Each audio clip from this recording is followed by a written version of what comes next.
할렐루야. 반갑습니다.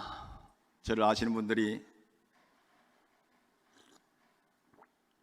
얼마나 계실지 모르겠는데 제가 지금 침이 하나도 안 나옵니다. 그러다 보니까 말도 좀 거칠고 또 부드럽게 이렇게 말을 계속 이어나가지 못할 때가 있을 것 같습니다. 또 말을 하는 가운데에 수시로 물을 마셔도 여러분 양해해 주시기를 바라고, 오늘 제가 만난 그 하나님, 또 우리 포항침례교회에서 처음 했던 하나님의 그 사랑과 그 은혜를 함께 나누면서, 또 시간 되면 오늘 또 함께 말씀도 같이 간단하지만 나누면서 오직 하나님의 영광 나타나는 그런 자리가 되기를 소망합니다. 할렐루야. 저를 아시는 분들이 좀 계실까요? 제가 우리 교회 주보를 보니까 은퇴하신 장로님들, 또 현재 계신 우리 장로님들, 또 이렇게 얘기 듣다 보니까 참 오랫동안 40년 동안 그냥 제 머릿속에 있었던 그 분들, 또 이렇게 얼굴 뵈니까 너무 반갑고 감사하고 또 고맙습니다. 이제 제가 병 치료를 다 고침받고 난 이후에 여러 교회를 지금 간증하고 말씀을 드리고 있습니다만은, 우리 포항침례교 이 시간 이 자리가 어떻게 하나님께서 인도하실지 모르지만 제가 다른 교회에서 말씀을 전할 때와 전혀 다른 마음으로 이 자리에 섰기 때문에 여러 가지 좀 부족한 것이 있더라도 여러분 양해해 주시고, 고향 땅 왔습니다. 고향의 교회 왔습니다. 제가 이곳에 오기 전에 주님 앞에 많이 기도했어요. 하나님, 우리 포항침례교회 강단에 설 때에 울지 않게 해달라고.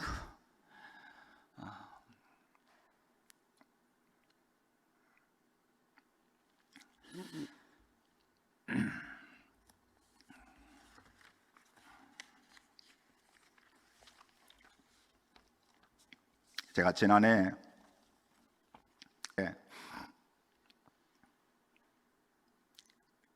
3월 달에 감기가 들었습니다. 감기가 들었는데 저는 지금까지, 우리 영상에 올렸습니다만은 제가 만 60세인데 지금까지 한 번도 큰 병을 앓은 적이 없습니다. 그런데 감기가 들렸는데 그 감기가 한 달이 가고 두 달이 가고 석 달이 가도 감기가 낫지는 않았습니다. 그때 목에서 목소리가 자꾸 바뀌어지면서 자꾸 제 목 안에서 뭐가 끓는 소리가 자꾸 났습니다. 그래서 저희 아내가 다니는 이비인후과에 가서 내시경으로 이제 이렇게 안을 봤습니다.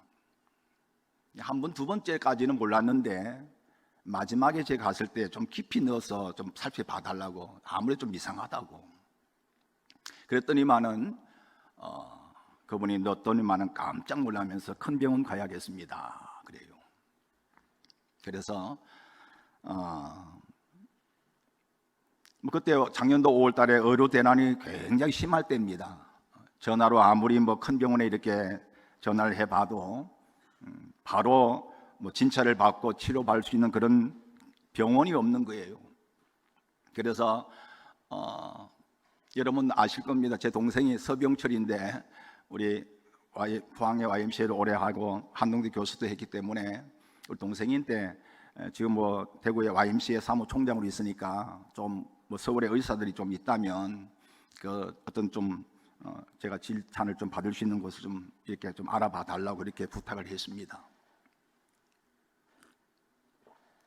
그래도 도무지 어떤 기회가 없는데 계속 전화를 하는 가운데 건대병원에서 한 사람의 예약이 취소되는 바람에 그 다음 주에 제가 진찰을 받게 됐습니다.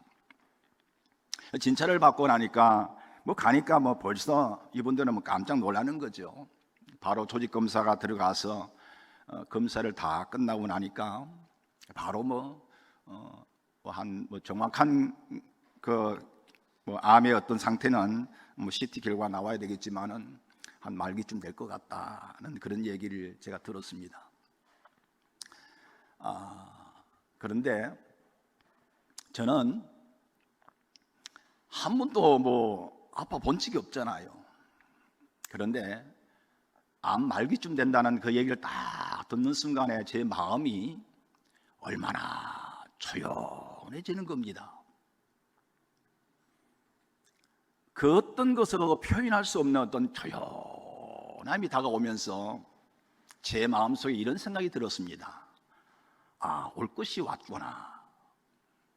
이게 무슨 뜻인가 하면, 제가 우리 서울의 신학교를 이제 공부할 때에, 그리고 휴학을 하고 군대 갔다 와서 다시 복학을 했는데, 저희 아버님이 똑같은 저와 같은 그런 암으로 그렇게 판명을 받고, 부산대 병원에서 3개월밖에 못 산다는 그런 판명을 받고 계시다가, 지금은 뭐 이렇게 이미지가 별로 안 좋습니다만은 할렐루야 기도원에, 저기 포천에 기도원에 모셔놓고 한 2년 이상을 저도 공부 끝나면 가서 같이 기도하고 했던 그런 적이 있거든요.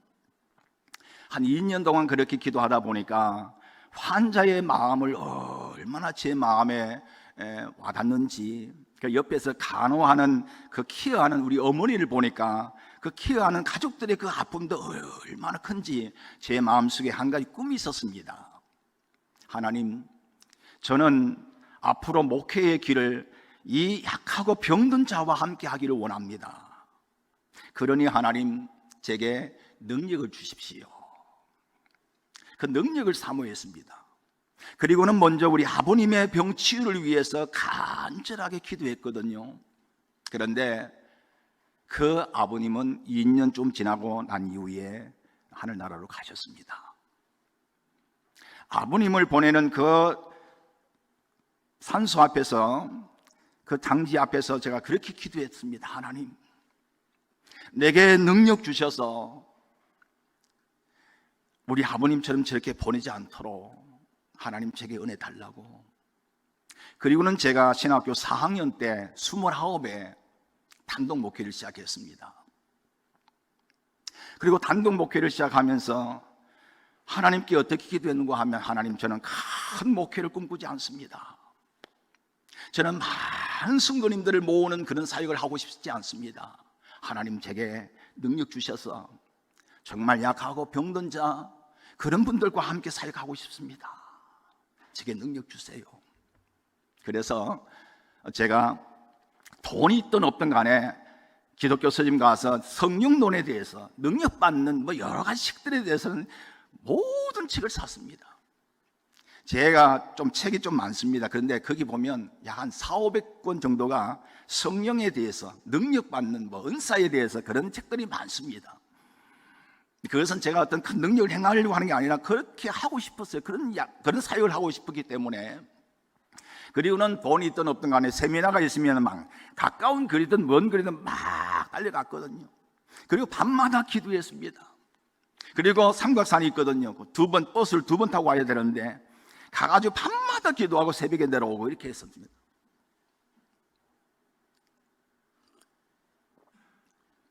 근데 아무리 기도하고 기도해도 큰 능력이 내게 안 나타났습니다.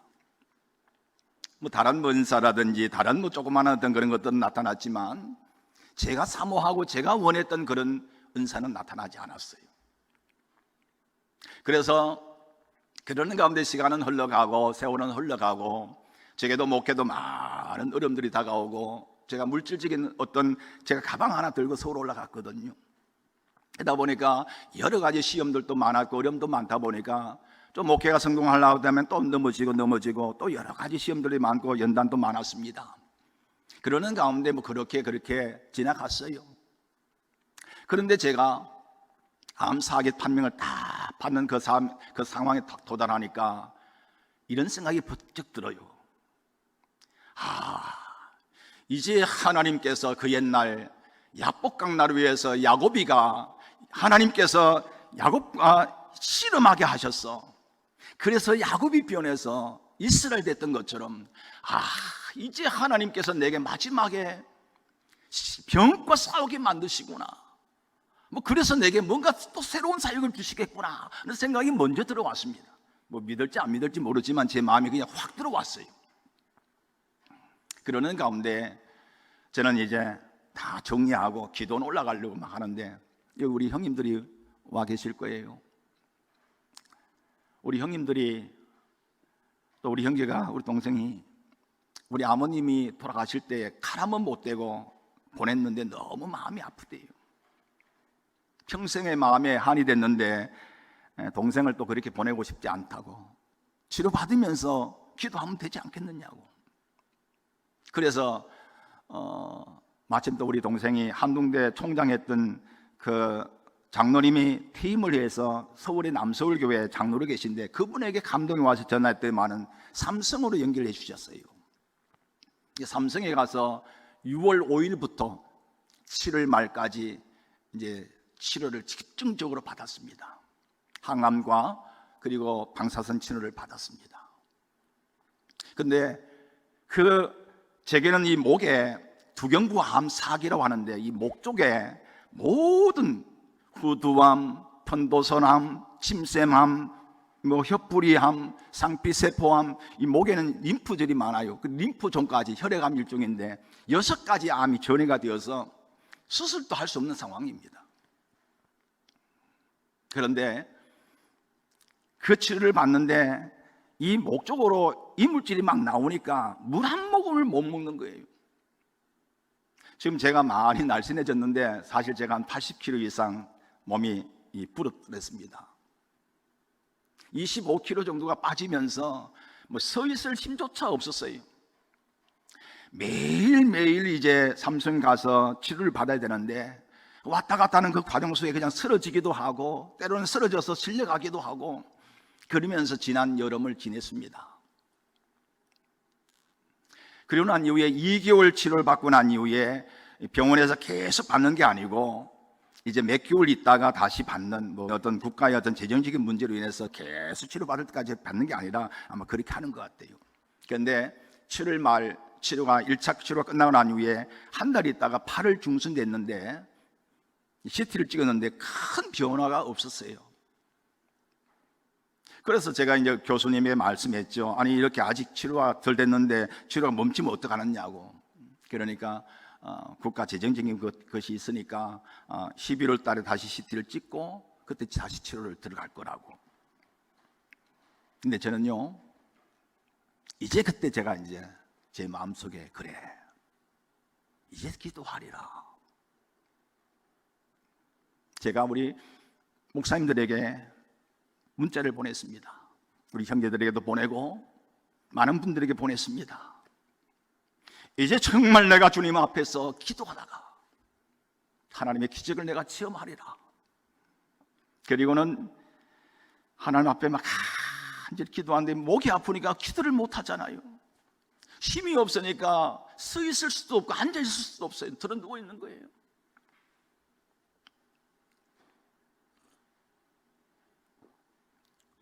그러는 가운데 제가 그 침상에 누워서 가물가물하는 가운데서도 제가 옛날에 그 핸드폰에 히스기야 왕, 오늘 본문에 히스기야 왕이 설교를 했던 그 녹음되어 있던 그 내용이 있었습니다. 제가 그걸 틀어놓고 가물가물하면서도 제가 그걸 들으면서 하나님 저렇게 외쳤던 저 목소리, 저렇게 찬양했던 저 찬양의 소리를 하나님 다시 할 수 있을까요? 하나님 저에게 다시 한번 기회를 주신다면 하나님 제게 은혜를 달라고 그렇게 기도했거든요. 그러는 가운데 제 마음에 감동이 오는 것은 히스기야 왕에게 하나님께서 은혜를 주셨지만 사실 치료한 것은 예사야 선지자가 가서 모아가 반죽을 이겨서 그에게 안수함을 통해서 고침받게 하셨거든요. 그래 하나님께서 무언가 언젠가 어떤 순간에 하나님께서 준비하신 종이 있을 거다. 제가 29의 목회를 하고 30살에 목사 안수를 받았습니다. 그리고 저는 침례교회 신학을 공부하고 난 이후에 어떤 기회가 되어서 장로교를 옮겼는데 장로교 총장님과의 인연 때문에 제가 총회 관계하게 되었고 그리고 총회 총무일도 하게 되고 학교 교무실장도 하게 되고 학교 설교학도 가르치는 그런 사역들을 했기 때문에 많은 목사님들을 압니다. 그리고 연단 받는 중에 많은 목사님들을 만나기 때문에 제 핸드폰에는 한 2,000여 명의 목사님이 계셔요. 그 가운데 능력 있는 목사님들도 계시고 여러분들이 계십니다. 그러나 제 마음속에 하나님이 준비하신 종이 있을 거다, 그런 마음이 들었습니다. 그리고는 목사님들에게 얘기를 물어봤습니다. 그런데 어떤 분이 제게 한 선교사님을 추천해 주시는 거예요. 그분은 한국 사람인데 침례교 선교사예요. 그분이 브라질에서 선교사를 하는데 능력을 많이 받아서 한국에 와서 교회를 돌아다니면서 선교 사역을 하면서 치유 사역을 한다는 거예요. 그래서 제가 그분을 알기 위해서 유튜브를 쫙 보니까 여러 기적적인 어떤 영상들이 막 나오는데, 그 가운데 놀라운 것은요, 그분이 핸드폰 안에 유튜브에 5시간씩 3시간씩 집중적으로 방언으로 기도하는 내용들이 막 올라와요. 그 깜짝 놀랐습니다. 저는 한국말을 못해요. 목이 아팠어. 근데 방언은요 할 수 있잖아요. 방언 르르르르 하니까 그랬구나. 그리고는 그분을 작년도 10월 8일 9일 날 저 원주의 수양관에 이제 제가 신청을 했어요. 신청을 해놓고 그때까지 막 기도했습니다. 그걸 틀어놓고 같이 틀어놓고 방언 틀어놓고 막 기도하다가 힘들면 그냥 쓰러져 자고, 또 일어나서 기도하고 1시간, 2시간, 3시간, 4시간, 5시간, 6시간도 막 기도했어요. 하나님 제게 은혜 달라고 간절히 기도했습니다.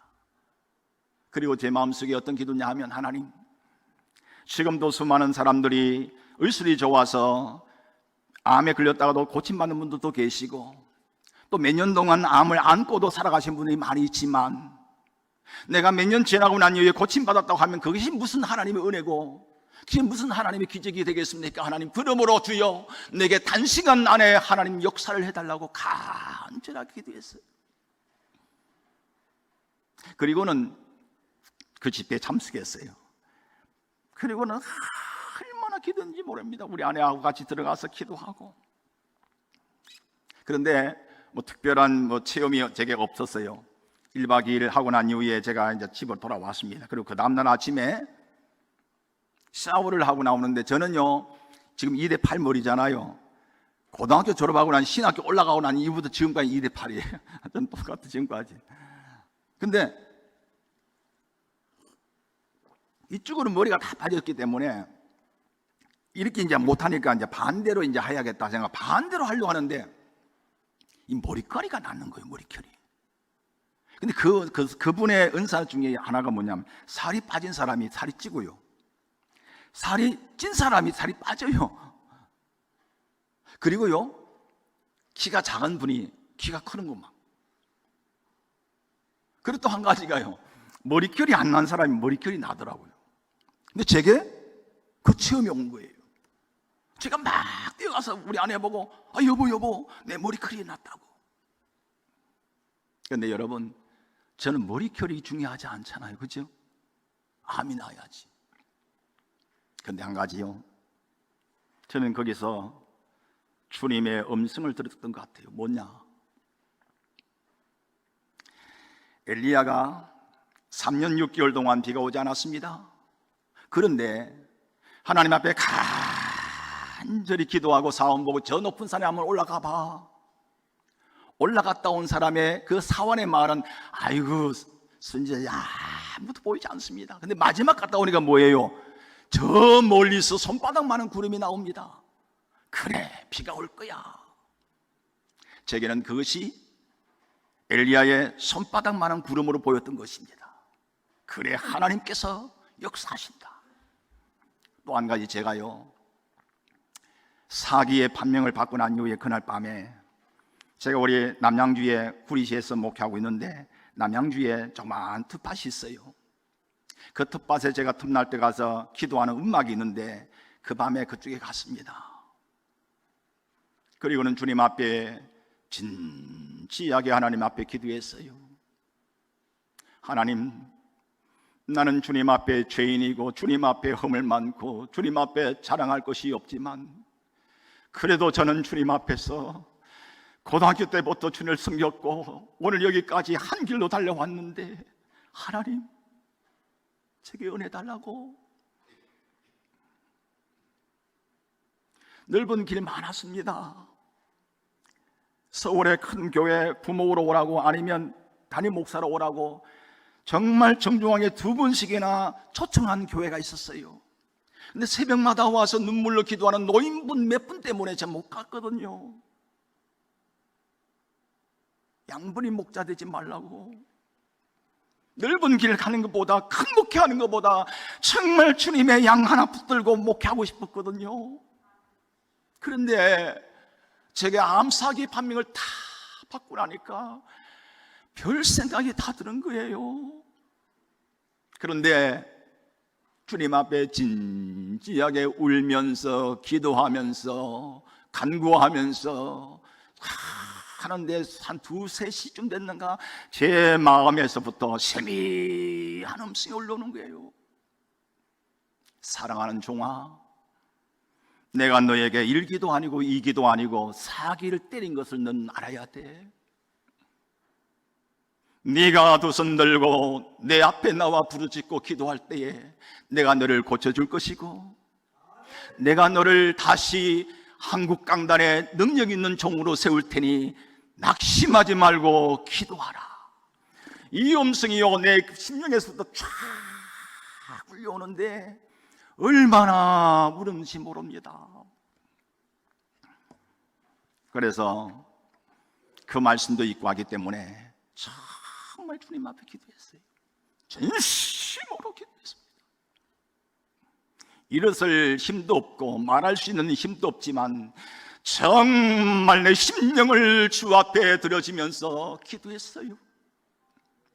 제 나이가 이제 몇 년 있으면 은퇴할 나이지만 그러나 주님이 마지막 때 뭔가 쓰시려고 하시는 것이 있지 않을까 생각하는 마음을 가지고 주님 앞에 기도했습니다. 그리고 이렇게 말했습니다. 하나님, 11월 19일 날 CT를 찍을 때는 치료받기 위해 CT를 찍지만 하나님 그러나 제게는 기적을 주세요.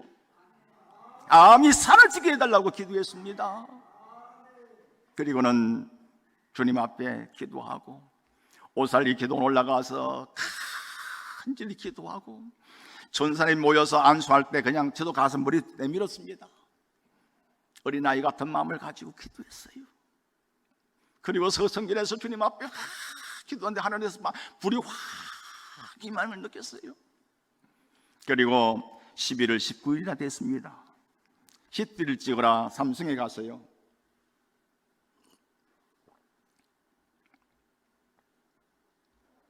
제가 지금 그 방사선 후유증 때문에 침이 하나도 안 나옵니다. 침새맘이었으니까 침이 하나도 안 나와요.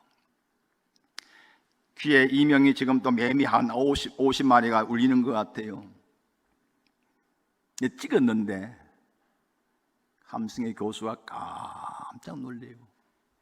암 6개가 없다는 거예요. 암 6개가 사라졌다는 거예요. 할렐루야. 하나님의 은혜가 얼마나 감사한지.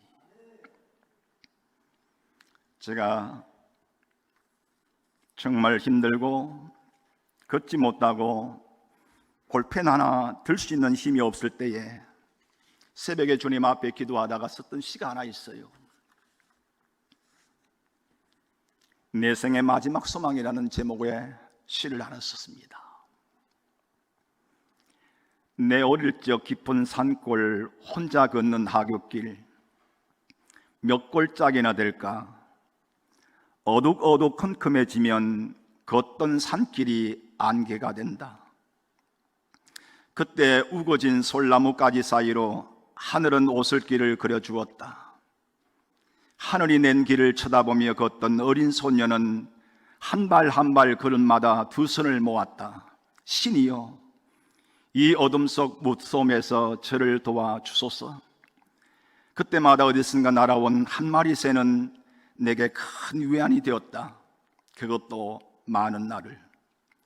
그렇게 국민학교 중학교를 지난 소녀는 고교 시절 몹시도 사춘기에 힘들어한 어느 날 온전히 자신을 그 신에게 맡겼다. 아니, 그 신이 굵고 중음한 음성으로 비몽사몽간에 찾아오신 것이다. 마침내 그렇게 하나님을 만났다. 어릴 적 여린 두 손을 잡아주셨던 그 신이 바로 하나님이셨다. 내 평생 헌신하리라 다짐하며 드려진 내 삶이 지금 돌아보니 얼마나 부족했는지, 날 구원하신 그 감사함엔 입술뿐이었고, 날 사랑하신 그 사랑엔 마음만 있는 사랑이었음을, 잃어버린 양을 찾는 참목자의 모습이 아닌 흉내만 내는 목자였음을, 이제 나의 삶이 60고개를 넘어 중반을 향해 달려가는데 언젠가 나의 달려갈 길 멈춰야 될 날이 오기 전 내 생의 마지막 소망을 위해 그 어릴 적 순수했던 두 손 모은 기도를 다시 한번 드린다. 사랑하는 나의 하나님, 말씀의 홍수 시대지만 이 땅의 많은 영혼들은 갈증 속에 헤매고 있습니다. 병마와 싸우는 연약한 영혼들이 많습니다. 그러기에 저들에게 하나님의 살아계심과 치유의 주님을 전하고 싶습니다. 내 평생의 소원이자 내 남은 생의 마지막 소망입니다. 제게 주님이 주시는 치유의 능력을 주옵소서. 이 시를 썼습니다. 우리 고향 땅 왔으니까, 제 고향이 여러분 아시는 분인지 모르겠지만 저 조항산입니다. 우리 약전 저 위에 올라가면 조항산이라고 우리 MBC, KBS 방송이 있는 곳이 있어요. 바로 그 밑에 저희 집이 있습니다. 초등학교는 그 반대편을 다녔고 중학교는 도구로 이렇게 다녔습니다. 그래서 학생 때 집에 학교 출발할 때는 해가 떠 있었지만 집에 도착하면은, 지금은 뭐 나무를 베어가지고 그랬습니다만 옛날에는 참 우거져서 그랬습니다. 그러다 보면 해가 저물면서 어두워져요. 어두워지면은 길이 안 보여요. 골짜기를 걸어오는데 길이 안 보이잖아요. 그러면은 저 위를 바라보면은 그 오솔길을, 뭐 여러분 잘 아실 거예요. 오솔길이 아마 파란 하늘이 열리면서 오솔길은 보이잖아요. 그걸 보면서 제가 가면서 이렇게 기도했거든요. 하나님, 저를 도와주세요. 너무 무서우니까. 그런데 그때마다 조그마한 새 한 마리가 날아와서 요 앞에 앉았다가 또 가면 또 저까지 갔다가 제가 가면 또 날아갔다가 이렇게 해서 저를 안위해 주셨습니다. 그리고는 중학생이 됐는데 고등학교를 가야 되는데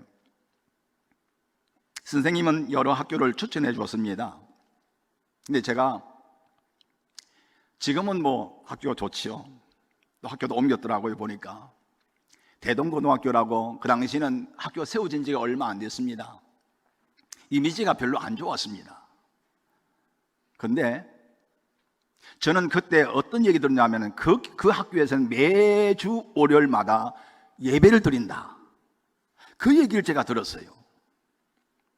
그러면 내가 한번 그 학교를 한번 가봐야겠다는, 그 학교를 원서 내니까 선생님들이 막 말리는 거예요. 더 좋은 학교를 가야지 왜 그러냐고. 아닙니다, 저는 그거 갑니다.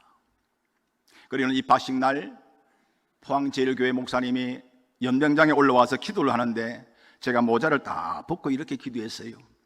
하나님, 내가 이 학교에서 당신을 알게 해주시옵소서. 학생이니까 그래도 한 1등이라도 한번 할 수 있게 해달라고, 그리고 많은 학생들 앞에서 트로피를 받게 해달라고, 이 세 가지를 기도했어요. 근데 여러분, 하나님께서 그 학교에서 세 가지를 다 이루어주셨어요. 그러나 그 어떤 것보다도 그 학교에서 저는 하나님을 만났습니다. 그 다음부터는 제가 어느 교회를 갈까, 교회를 갈 수가 없잖아요. 한 번도 교회 가본 적이 없으니까, 전도 받은 적이 없으니까 어디를 갈까 하는데, 여러분 혹시 아시잖아요. 안경수 목사님이라고. 안경수 목사님 우리 학교 선배거든요. 그분이 계시길래 그분이 전도를 하고 계세요. 그래서 어떻게 하면 교회 갈 수 있겠느냐고. 그렇냐고. 그러면 이번 주일날 어디 나오라고. 우리 여기 중앙초등학교 울타리 그 앞에서 만나가지고 우리 포항침례교회로 왔어요. 놀라시는 것 같아요. 포항침례교회로 왔는데 우리 백화기 목사님이 처음 예배를 인도하는데 지금도 그 광경을 생각하면요, 그대로 생각나요. 그때 그 음성이 생각나고요, 그때 그 분위기가 생각나고요. 그때는 옛날 구성전이잖아요. 그러고 난 이후에 뭐 한 달 다니다가 두 달 다니다 이렇게 또 쉬었다가, 그리고는 이제 교회를 조금 뜸하게 나왔어요. 게다가 마침내 교회를 쉬었어요. 그러는 와중에 제 마음에 제가 사춘기가 왔어요. 근데 사춘기가 오니까 세상이 전부 다 거꾸로 보이는 거예요. 모든 사람이 다 불이하게 보이고요. 그래서 저는 휴학을 내고 그냥 절에 올라가려고 그런 마음을 갖고 있는데, 어느 날 제가 그때 대동고등학교 기숙사 생활을 했는데, 토요일 날 학생들은 다 집에 갔을 때인데 제가 성경책을 들었습니다. 그리고 다시는 내가 이 포항심려교회에 달려왔어요. 학생회 예배 있는 줄 알고 왔는데 보니까 학생회 예배가 거의 없어요. 그냥 흩어져 있는데, 학생들이 제가 그때 1학년 때는 막 한 100명 이상이 모였는데 제가 왔는데 20명도 안 되는 거예요. 왜 그러냐고 하니까 뭐 좀 학생들이 시험이 들어서 좀 흩어졌다고. 근데 그때부터 제가요, 우리 학생들에게 우리 다시 한번 열심히 한번 해보자고, 열심히 한번. 그래서 저는 그때부터 새벽 기도를 온 거예요. 새벽 기도. 새벽에 와서 기도할 때 기억하실 분들이 여기 계실 줄 압니다. 새벽에 와서 주님 앞에 기도했습니다. 그리고 학생들 같이 한번 해보자고. 그래서 다시 조직되어서 제가 온 지 얼마 안 되는, 몇 달 안 됐는데 아무도 모르는데 부회장을 세워주셔서 섬기다가 3개월 만에 또 그 회장이 또 간두는 바람에, 또 다른 교회를 가는 바람에 제가 그냥 얼떨떨결에 학생회장이 됐어요. 성경도 잘 모르고 아무도 모르지만 단 한 가지 있었습니다. 하나님이 계신다면 우리 하나님께서 우리 학생회를 부흥시켜 줄 거야. 하나님이 계신다면 내 기도를 들어주실 거야. 그리고 어떤 출석부를 붙들고요, 새벽마다 와서 출석부를 막 이 학생, 이 친구 막 기도했어요. 그래서 지금도요, 오늘 우리 김원태 장로님이 저와 함께 같이 같이 일을 했는데, 얘기 나누다 보니까 40몇 년이 흘렀지만 그 사람이 이름이 기억이 나요. 새벽마다 출석부 들고 기도했던 적이 있으니까. 그리고는 우리 이태섭 집사님 계세요? 어디 계세요? 집사님. 우리 김원태 장로님이 부회장이시고 제가 회장이 되고, 우리 이태섭 집사님이 총무화되어서 우리 세사님이 얼마나 열심히 했는지 몰라요. 그랬더니 많은 그 20여 명이 흩어졌던 학생들이 모여가지고 제 고등학교 3학년 되니까, 뭐 여러분 다 증인이잖아요, 100명이 넘어갔습니다. 그런 중고등부를 나눴습니다. 그리고 중고등부를 나누고 나니 교사가 없으니까 제가 3학년 제가요 설교했어요. 그런데 제가 교회가 너무 좋고 하나님이 너무 좋아서 방학 때도 집에 안 가고 여기서 그냥, 우리 옛날 구성전에 기도실이 있었잖아요. 그리고 우리 교육관이 있었잖아요. 그 의자에서 잠을 자면서 막 금식하고 기도했거든요. 근데 어느 날 여름 방학이었는데 기도실에서 한참을 기도하고 나니, 저는 옛날부터 목소리 막 통성으로 기도했어요. 하나님 앞에 막 기도하고 나오는데, 우리 선배 전사님이 신학 공부하다가 방학 때니까 저 뒤에 앉아 계시더라고요. 병달아 이리 와봐라 그래요. 왜 그렇습니까? 앉아봐. 너 꿈이 뭐니? 그래요. 저는 그때 뭐 합격하고 안 하고 떠나서 제 마음속에 육군 사관학교 꿈이었거든요. 안 놀라시는 것 같아요. 그래 봐도 제가 학교 휴학하고 군대를 갔는데 300명 교육병 중에서요 1등 했어요. 그래가지고 바로 교육대장 상 받고 난 이후에 바로 퇴소하자마자 휴가 나왔는데, 우리 교회나 우리 집에 가니까 탈영한 줄 알고 깜짝 놀래요. 군대 간 지 한두 달밖에 안 됐는데, 두세 달밖에 안 됐는데, 근데 저는 육군상원학교 될 겁니다. 그런데요, 그분이 하는 말이 아니야.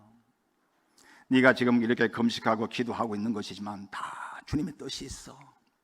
넌 사명자라. 이렇게 얘기하는 거예요. 에이, 무슨 말씀이세요? 여러분,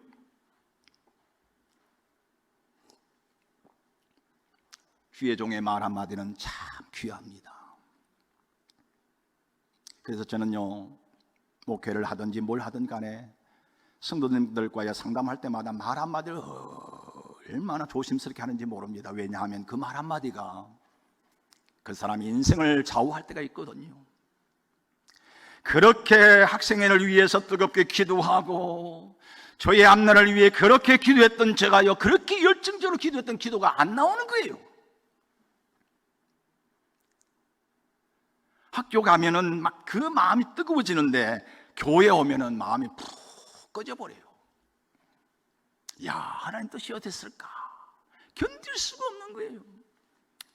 그 갈등은 말할 수가 없는 거예요. 그래서 고등학교 2학년 때 겨울 방학에요, 우리 하늘산 기도원, 저는 서울 또 포항을 떠나본 적이 없는 사람이 하늘산 기도원을 무릎 올라가서 거기서 막 교복 입고 올라가서 금식하고 기도했는데 응답을 안 주셨어요. 고등학교 3학년이 됐습니다.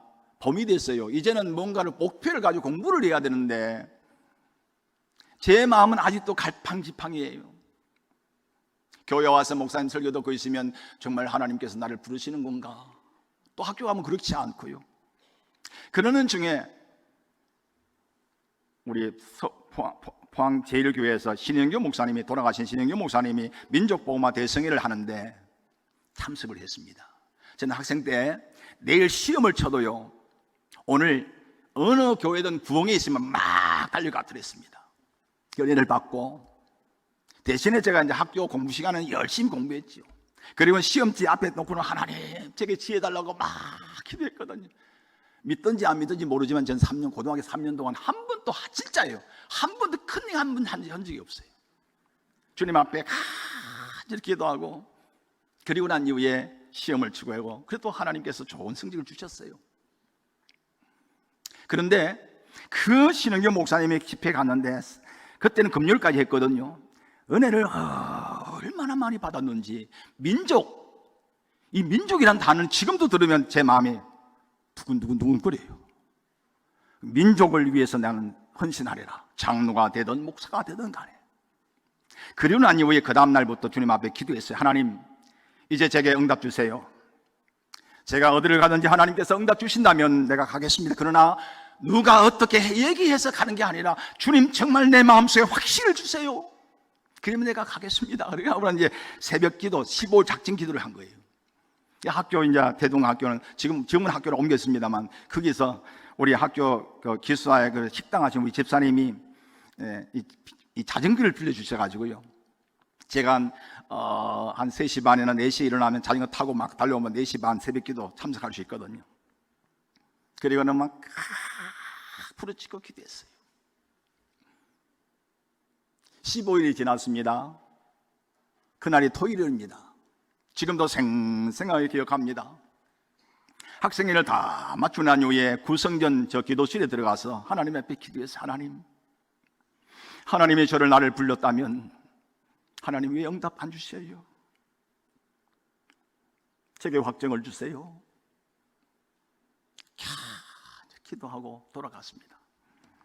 그 다음날 새벽이 됐는데 우리 기숙사의 학생들은 다 집에 돌아가고, 저는 교회 때문에 집에 안 갔기 때문에 아침에 이제 새벽기도 작정기도 끝났으니까 이제 일어나서 자동으로 이제 습관이 되니까 일어나가지고 추우니까 엎드려가지고 이불 덮고 이렇게 성경책을 보다가 그냥 이렇게 엎드렸던 것 같아요. 그 엎드린 그 순간에 굵은 하나님의 음성이 들리는 거예요.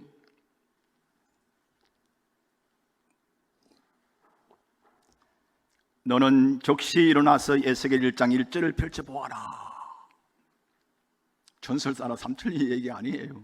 정말 제게 왔어요. 굵은 음성이 들리는데, 그러면서 봐야지 하다가 깨어나니까 한 50분이 흘러갔던 것 같아요. 그리고는 제가 에스겔서 1장 1절 이게 어디 있나, 여기가 목차를 보고 난 이후에 딱 펼치는 순간에 그때가 4월 5일이었습니다. 제30년 4월 5일에 내가 거발감과 사로잡힌 자 중에 있더니 하늘이 열리며 하나님이 일상을 내게 보이시니 이게 딱 눈에 들어오는데 오늘이 4월 5일인데? 그때 제가 나중에 알았습니다만 에스겔 선지자가 소명받았던 말씀이고 하나님께서 제게 정확한 날짜를 보여주시면서 분명한 하나님의 소명을 제게 주셨어요. 그리고 난 이후에 목회의 길을 걸어가면서 많은 시험도 많았고 어려움도 많았고 시련도 많았지만 한 번도 이 길 걸어왔던 거 후회하지 않습니다. 왠고하면 하나님이 제게 분명한 소명을 주셨기 때문입니다. 그런데 지나온 날 돌아보면 이제 말씀을 이제 간증을 어느 정도 마치고 이제 잠깐 한 10분만 말씀을 함께 나눌 텐데 저는 이렇게 생각했습니다. 아무도 나에게 전도한 적이 없고 내가 먼저 어떻게 누구 따라서 교회 간 본 적이 없는데 내가 포항 침례교회를 먼저 갔다. 잘 선택했구나. 이야, 하나님께서 내게 은혜 주셔서 특별한 소명 주셨구나.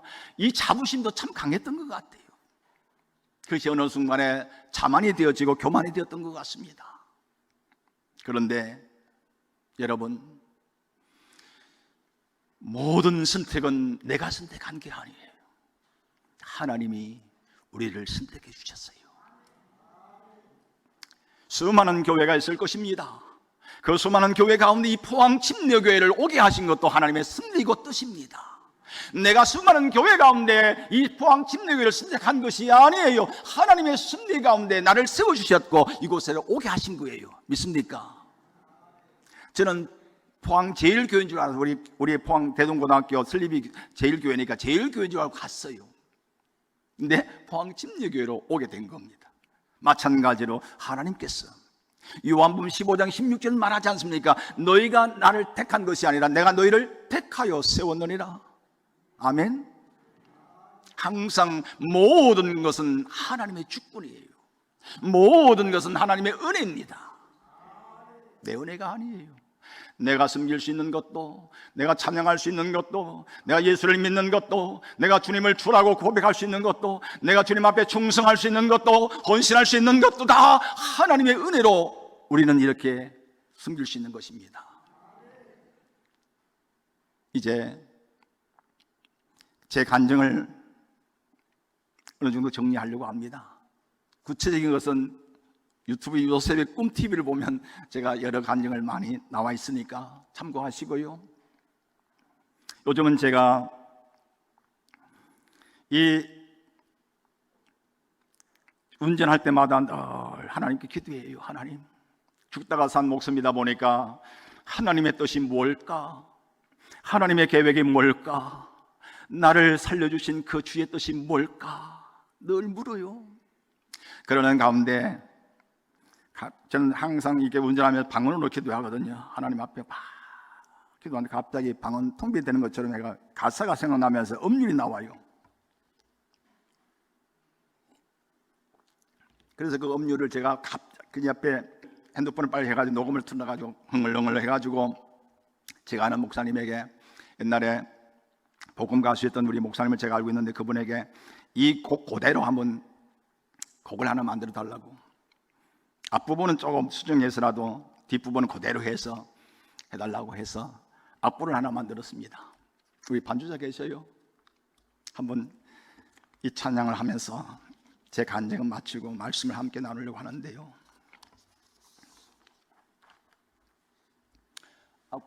앞부 이렇게 같이 부르면서 할 수 있는 분은 불러주시면 감사하겠고요.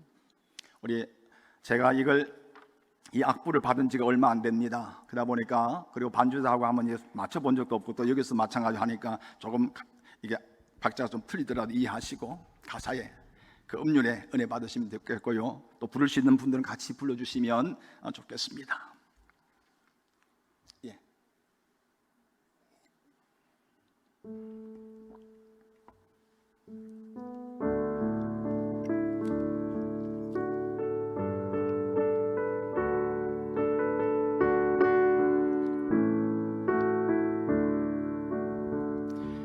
이 이제 내 삶이 은혜라서 주님 위에 살렵니다. 이제 내 삶이 은혜라서 주님 위에 살렵니다. 죄인 된 나를 살리시고 새 생명을 주셨으니 그 얼마나 크신 은혜인가. 그 무엇으로 갈 수 있을까. 나 이제 살아가는 모든 삶이 은혜일진데 주님 감사합니다. 주님 감사합니다. 영원토록 감사해요. 나 이제 살아가는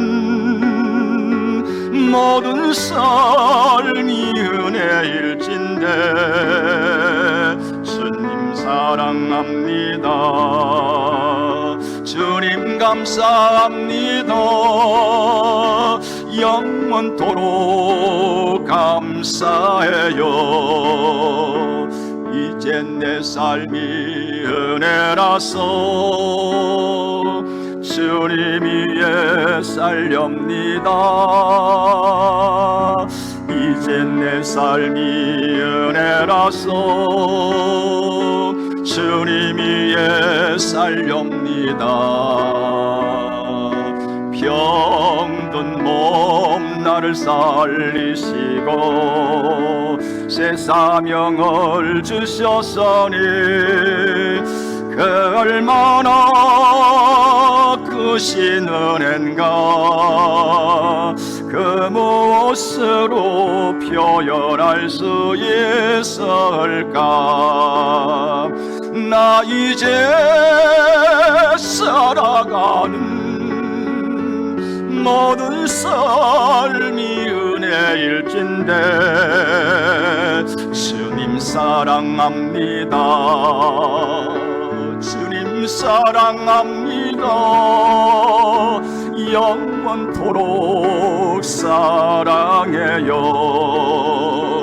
나 이제 살아가는 모든 삶이 은혜일진데 주님 사랑합니다. 주님 사랑합니다. 영원토록 사랑해요.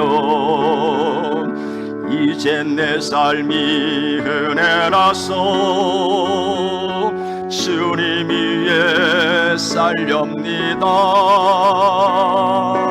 이제 내 삶이 은혜라서 주님 위에 살렵니다. 약한 날 강한 힘 주시고 새 능력을 주셨으니 그 얼마나 크신 은혜인가. 그 무엇으로 보답할 수 있을까. 나 이제 살아가는 모든 삶이 은혜일진데 주님 찬양합니다. 주님 찬양합니다.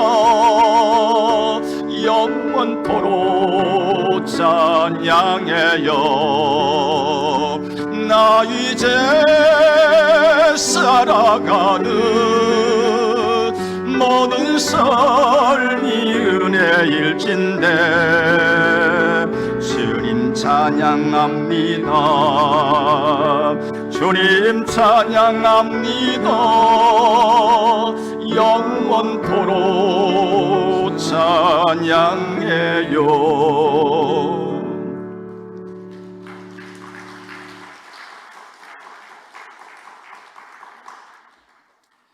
존경하신 우리 포항침례교회 우리 성도 여러분, 제가 학생 시절에 저를 위해 많이 기도해 주신 분들 너무 감사합니다. 너무 오랫동안 제가 여러분에게 인사하지 못한 것 죄송하고요. 가물가물 여러분의 이름은 기억날지 모르지만 얼굴 뵈면 또 잊어버려요. 너무 늦게 와서 죄송하지만 이제 간증을 마치려고 합니다. 여러분, 우리 주님은 살아계십니다. 그 사람이 믿든 안 믿든, 그 사람이 알든 모르든 간에 우리 하나님은 반드시 살아계십니다. 우리의 안고 서는 것을 다 하시며, 우리의 모든 형편을 다 하시며, 우리의 모든 과거와 현재와 미래를 다 하신 우리 하나님께서 우리의 모든 기도에 응답해 주실 줄 믿으시기 바랍니다. 어떤 상황, 어떤 문제 앞에서 낙심하지 마세요. 어떤 문제 앞에 절망하지 마세요. 그 하나님은 우리를 도와주실 것입니다. 주님 앞에 부르짖고 간구하고 기도하면 하나님이 우리를 도와주실 것입니다. 오직 하나님만 영광 받으시는 귀한 자리가 되기를 소망합니다. 오늘 본문의 말씀을 바라보면 히스기야 왕이 등장합니다. 이 히스기야 왕은 유대왕 13대 왕입니다. 그 왕이 됐을 때 그의 아버지 아하스 왕이 얼마나 완악한 왕인지 여러분 아실 것입니다. 그 믿음의 길을 걷지 않고 악한 길을 걸어왔습니다. 신상을 세우고 하나님의 신앙을 보려고 온가지 만가지 우상을 숨겼던 왕이 바로 그의 아버지 아하스 왕이었습니다. 왕이 된 이 히스기야 왕은 아버지의 전체를 밟지 않고 신앙의 기획을 도전합니다. 그리고 모든 신앙을 다 던져버리고 주님 앞에로 돌아왔습니다. 신앙을 회복했습니다. 신앙을 기억했단 말입니다. 그런데 여러분, 그렇게 아름다운 신앙의 모습을 가지고 그렇게 아름다운 신앙의 길을 걷는다고 하면 하나님께서 히스기야 왕에 얼마나 큰 복을 주시면 얼마나 좋겠습니까? 그런데 문제가 다가왔습니다. 난간이 다가왔습니다. 사건이 다가왔단 말입니다. 어떤 사건, 어떤 문제입니까? 당신은 죽을 준비를 하라. 그것도 의사가 한 말이 아닙니다. 하나님의 대선자였던 이사야 선자가 하나님의 음성을 듣고 하나님의 말씀을 듣고 직접 와서 대언을 합니다. 하나님께서 당신을 죽이시기를 원하십니다. 당신의 생명은 여기까지입니다. 당신은 죽을 준비를 하시라고 우리 하나님께서 말씀하십니다. 그랬을 때에 히스기야 왕이 우리 같으면 낙심했을 것입니다. 우리 아버지의 신앙의 전체를 밟지 않고 믿음의 길을 걸어왔는데, 주님 앞에서 진실된 마음으로 주를 섬겨왔는데 내게 닥쳐온 이 환난, 이 문제, 이 사건 앞에서 우린 절망할 수밖에 없을 것이에요. 그런데 히스기야 왕은 절망하지 않았습니다. 여러분, 우리가 전도서 3장 1절을 바라보게 되면 이런 말씀이 있지 않습니까? 모든 범사에는 기한이 있다고, 때가 있다고. 날 때가 있으면 죽을 때가 있고, 봄이 있고 여름이 있고 가을이 있고 모든 범사는 다 때가 있다고 했습니다. 그런데 오늘 히스기야 왕의 때는 여기까지예요.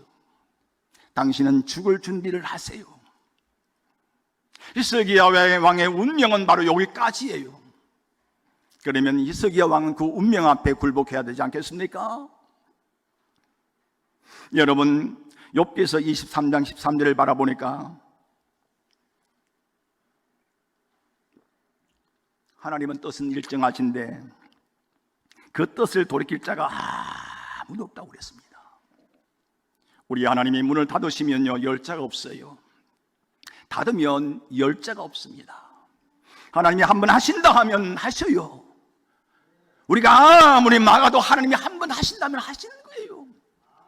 안 됩니다 하나님, 그래도 하나님 한다고 하면 하시는 거예요. 그런데 오늘 히스기야 왕은 하나님께서 분명히 말씀하잖아요. 당신은 죽을 것입니다. 그런데 하나님은 그를 살려주셨어요. 다시 말하면 하나님의 뜻을 돌이켜주셨단 말입니다. 한번 따라할까요? 하나님의 뜻을 돌이키게 한 히스기야 왕. 오늘 이 하나님께서 한번 딱 결정하시면 변치할 수 있는 사람이 없다고 했는데, 오늘 히스기야 왕에게 하나님께서 말씀하지 않습니까? 당신은 죽을 준비를 하세요라고 했는데, 하나님이 15년 동안 생명을 연장시켜 줄 뿐만 아니라 해가 10도 뒤로 물러가게 만들, 아니 해가 말이죠 1초만 0.000만 멈춰도 큰 문제가 되는 겁니다. 그런데 하나님께 15도를 물리치게 될 정도로 그렇게 하나님께서 표정으로 역사하셨던 그 하나님, 왜 그랬을까요? 다른 게 아니었습니다. 우리 본문에 한번 읽어볼까요? 5절 한번 읽겠습니다. 5절요 38장 5절 한번 읽겠습니다. 시작. 너는 가서 히스기야에게 이르시기를, 내 조상 다윗의 하나님 여호와께서 이같이 말씀하시기를, 내가 내 기도를 들었고 내 눈물을 보았노라. 내가 내 수 안에 15년을 더하고.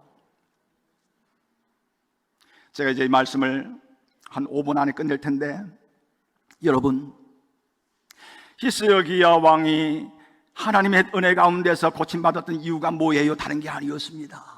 히스기야 왕이 왕이기 때문에 고쳐주신 게 아니었습니다. 오직 한 가지입니다. 너의 눈물의 기도를 내가 보았노라. 히스기야 왕은 눈물의 기도가 있었기 때문에 하나님의 뜻을 돌이켜주신 거예요. 히스기야 왕이 눈물로 기도했는데, 근데 오늘 우리는 얼마나 많은 기도를 하잖아요. 하나님, 주님 앞에 다 기도하잖아요. 근데 수많은 기도가 다 땅에 떨어지지 않습니까? 응답받지 못할 때 얼마나 많은지 몰라요. 근데 히스기야 왕의 기도는 하나님이 들어주셨는데 어떤 기도였습니까? 눈물의 기도였다는 거예요.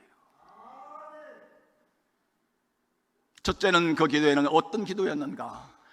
오늘 이사야 선지자가 와서 당신은 죽을 준비를 하시랍니다. 이사야가 히스기야 왕이 그 신앙의 길을 걷는 것을 다 알고 있잖아요.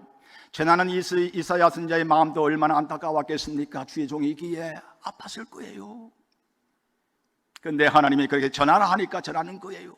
그렇다고 하면 히스기야 왕은 이렇게 얘기할 수 있습니다. 이사야 선지자여, 당신은 하나님과 대화하시는 분이 아니에요. 그러므로 당신이 하나님께 내 문제 좀 알려서 이 문제 좀 해결해 달라고 붙잡고 애국을 할 수 있을 거예요.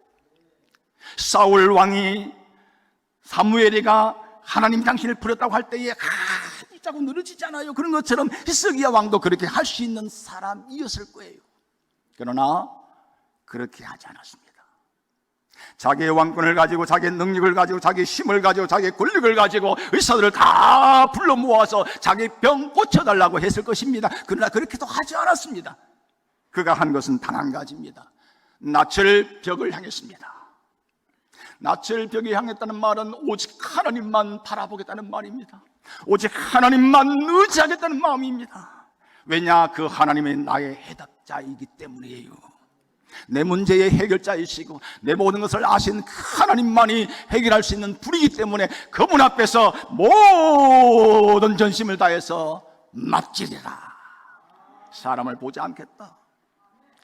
주의 종을 바라보지 않겠다. 오직 하나님만 바라보겠다. 그 마음 가지고 엎드리고 낯을 벽을 향했습니다. 여러분 아시지 않습니까? 에레미야 33장 1절로 3절 말하지 않습니까? 너는 내게 부르짖자 내가 내게 응답하겠고 내가 알지 못한 크고 놀라운 비밀을 내게 보이리라. 그러기 전에 그 하나님이 어떤 분이에요? 일을 행하시는 여호와라. 오늘 또 참으시지 않습니다. 오늘 또 일을 행하시는 분이 바로 우리의 하나님이셔요. 그리고 그것을 지어 성취하시는 하나님이셔요. 어떤 문제든 간에 그것을 다 지으시고 만드시고 마지막에 이루시는 분이 하나님이기 때문에 그분 앞에 우리는 기도해야 되는 거예요.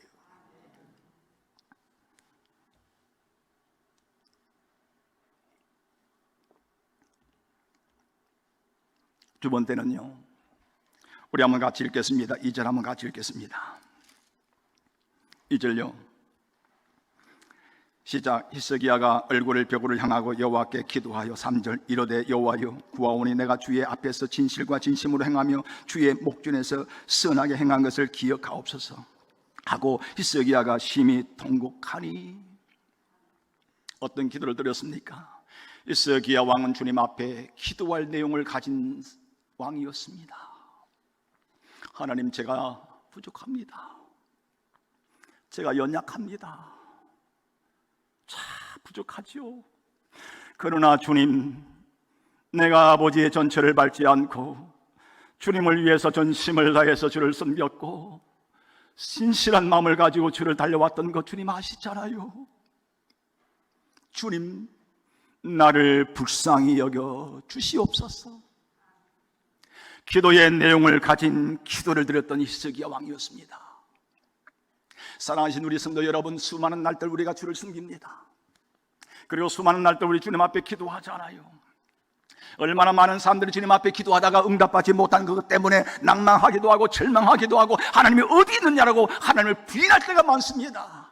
하나님이 계신다면 나의 아픔을, 하나님이 계신다면 나의 이 억울함을, 하나님이 계신다면 이 모든 문제를 하나님이 도와주지 않겠느냐고 하지만은 하나님은 도무지 응답하지 않는 그 모습 앞에서 우리는 절망합니다. 좌절합니다. 그리고 말합니다. 하나님은 안 계셔.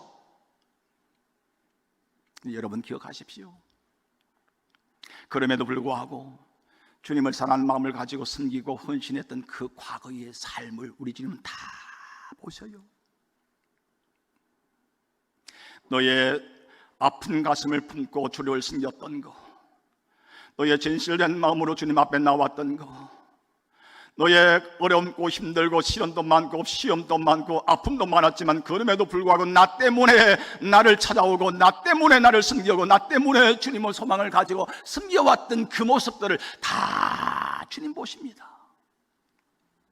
성경은 3대 들어가 있어요. 하나님은 믿음대로 역사하십니다. 믿음대로 될지어다. 믿음이 너를 구원하여 누리라. 성경은 믿음을 보셔요. 하나님은요 다른 거 보지 않습니다. 믿음을 보셔요. 환경 보지 않습니다. 사건 보지 않습니다. 그 문제가 얼마나 컸냐 보지 않습니다. 하나님은 믿음을 보십니다. 믿음대로 될지어다. 두 번째는요, 갈라디아서 6장 7절 바라보니까 뭡니까? 심은 대로 거두어지는 겁니다.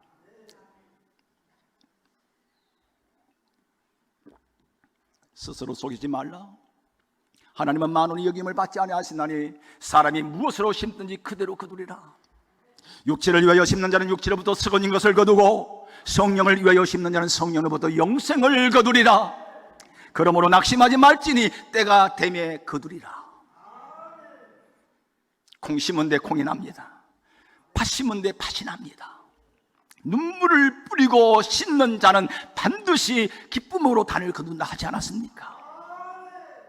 여러분, 또 한 가지요, 마태복음 16장 27절 바라보니까 행한 대로 갚으신다. 인자가 올 때는요 행한 대로 갚아주신다 하셨어요. 모든 것이 다 은혜지요. 모든 것이 믿음대로 다 감사하지요. 주님 앞에 나와서 어떤 죄를 지었던 간에 주여 내가 죄 지었습니다 용서해달라고 기도하면 하나님 다 용서해 주십니다. 그러나 그보다 더 주님이 원하신 게 있어요. 내가 주님 때문에 지난날에 환난도 많았고 시험도 많았고 주님 곁을 떠날 수 있는 상황도 많았지만 그럼에도 불구하고 내 아픈 가슴 부여잡고 힘들고 어렵지만 어정쩡하지만 그래도 주님을 향해서 나왔던 그 발걸음들, 그 섬김들, 그 헌신들, 그 충성을 우리 지금 기억하신단 말이에요. 그래 어느 순간에 주님 내가 도와달라고 불쌍히 여겨달라고 주님 앞에 부르짖을 때 여러분 기억하십시오. 주님은 돌아보십니다. 여러분의 헌신을, 여러분의 충성을, 여러분의 찬양을, 여러분의 모든 그 봉사를 하나님 다 기억하셨다가 정말 내가 힘들고 어려울 때 정말 내 힘으로 할 수 없는 그 순간에 하나님은 여러분들을 갚아주실 거예요. 오늘 수많은 이들이 주를 섬기다가 교회를 떠나요. 오늘 제가 여기 보니까 장로님들, 은퇴하신 장로님들, 지금 섬기는 장로님들, 집사님들, 권사님들 참 존경스럽습니다. 너무 감사해요. 그러나 수많은 이들이 주님을 떠난 분들이 얼마나 많아요. 그런데 여러분 기억하십시오. 그럼에도 불구하고 주님을 섬겨왔던 그 발걸음 흔적 하나하나가 다 하나님이 여러분들을 기억하실 거예요. 주님은 말하지 않았습니까? 긍휼히 여기는 자에게 내가 긍휼을 베풀리라. 긍휼을 베푼 것이 하나도 없는데 어떻게 주님이 나에게 긍휼을 베풀 수 있겠습니까? 그러므로 여러분들이요 긍휼을 베푸는 삶을 우리가 살아가십시다. 마지막 한 가지입니다. 히스기야 왕은 그렇게 기도하지 않았습니까? 대충 기도하지 않았습니까? 눈물로 기도했습니다. 간절하게 기도했단 말입니다.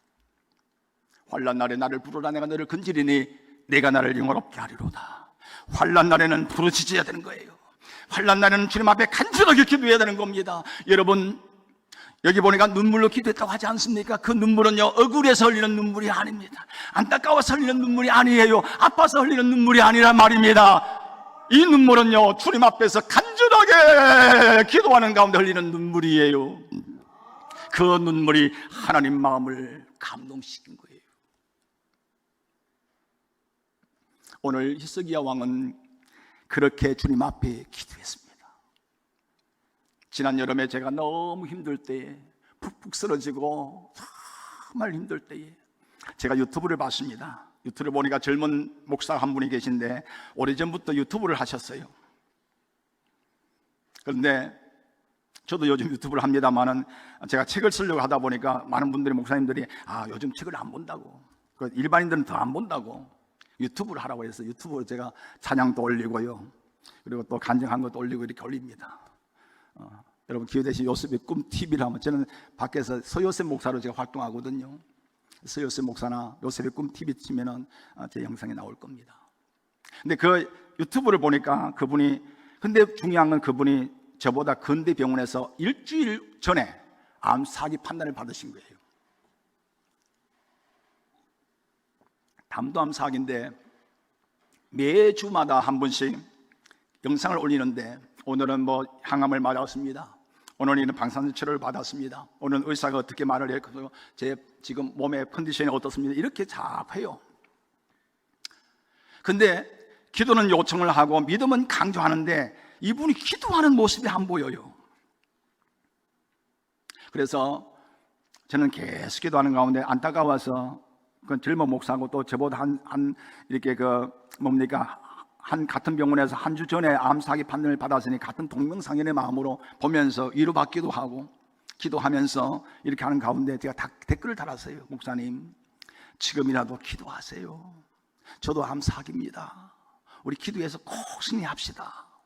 댓글을 달고 했거든요. 그런데 나중에 보니까 어느 교회 간증 집회 하는데 설 힘도 없는 가운데 설교를 하더라고요.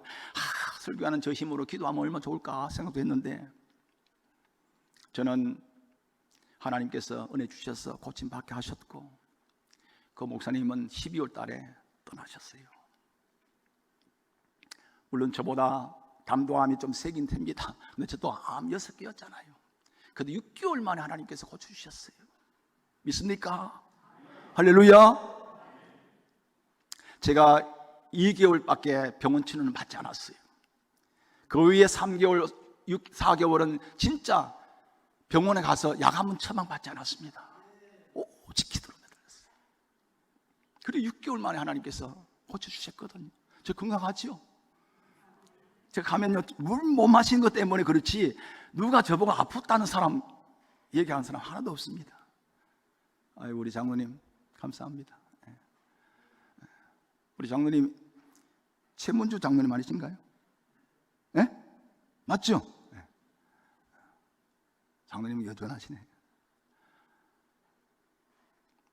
여러분, 물속에 빠졌을 때는요, 물속에 빠진 사람이 하나님, 내가 물 가운데 지키고 물 가운데로 지나고 물 가운데 지날 때도 하나님 나를 지켜주실 거야, 믿음을 가지고 주여 믿습니다 하고 있으면요, 어떻게 될까요? 하나님이 와서 건져주실까요? 아니잖아요. 미안하지만 갑니다. 물속에 빠졌을 때는요, 나 살려달라고 부르짖어야 되는 거예요. 여러분의 가정의 자녀가, 여러분의 이웃의 아픔이, 여러분 자신이 어떤 문제가 있을 때 여러분 주님을 붙들고 기도하세요. 그 하나님은 살아계십니다. 그리고 우리 모든 것까지 다 하신 그 하나님께서 가장 아름답게 역사하실 것이에요. 제가 어쩌면요, 이 암사기 고침받지 않았다면 오늘 이 자리에 간증할 수 있는 기회가 있었을까요? 아마 어쩌면 영원히. 제가 우리 김광성 목사님이 전화 왔습니다. 제가 많은 교회를 다니면서 우리 포항침례교회를 간증하거든요. 왜냐하면 제 신앙의 출발이 포항침례교회고, 이곳에서 제가 음성을 들었고 하나님 소명을 받았기 때문에. 그래서 우리 포항침례교회를 자랑합니다. 근데 그러다 보니까 제 마음속에 고향이 포항침례교회, 제가 장로교 목회를 하고 있으니까 더 그리워요. 그런데 우리 김 목사님이 홈커밍 데이라고 하면서 연락이 왔는데 얼마나 제 마음이 목이 메어졌습니다. 그래서 제가 늘 기도했죠. 하나님, 우리 포항침례교회 가서 기도 말씀 전할 때 울지 않게 해달라고, 울지 않게 해달라고. 우리 오늘 김광선 목사님 이렇게 뵈니까 참 좋아요. 할렐루야. 이렇게 우리 홈커밍 데이를 만들고 이렇게 우리 죄종들을 같이 모아서 함께 말씀 나눌 수 있는 기회를 갖게 하신 거 얼마나 감사한지 모릅니다. 그러기에 또 제가 여기 와서 우리 하나님을 증거할 수 있는, 간증할 수 있는 그런 기회가 있는 것 같고요. 오늘 함께 식사를 나누면서 대화를 하는 가운데 우리 김광순 목사님의 그 모습을 보면서 참 제가, 그래, 내가 사랑하는 우리 포항침례교회, 77년 동안 우리 하나님께서 우리 포항침례교회를 인도하셨고 지켜주셨고, 우리 사랑하는 우리 백화기 목사님을 지금까지 인도하셨고 또 천국하셨는데, 우리 김광순 목사님이 우리 이 포항침례교회를 잘 이끌어 가시겠다는 생각이 들고 마음이 편안합니다. 할렐루야. 그러기 위해서는 우리 장로님들, 우리 권사님들 다 한 마음을 가지고, 한 뜻을 가지고, 모세 혼자 두 손 들고 아무리 기도하면 뭐합니까? 아론과 훌이 함께 붙잡아주고 여호수아와 갈렙이 함께 싸워주고, 할렐루야. 그랬을 때의 역사가 일어나지 않았습니까? 우리 포항침례교회가 77년이 아니라 770년, 아니 주님 오실 그날까지 멋있게 아름답게 쓰임받는 그런 교회가 되기를 소망합니다. 여기까지 여러분 충성하시고 섬겨왔던 것 참 진심으로 감사합니다. 고맙습니다. 우리 주님께서 만났을 때 다 상급으로 함께 하시리라 확신하고 하나님께 영광 돌립니다. 오늘 저의 간증은 오직 하나님만 영광 받으시는 그런 복된 자리가 되기를 소망합니다.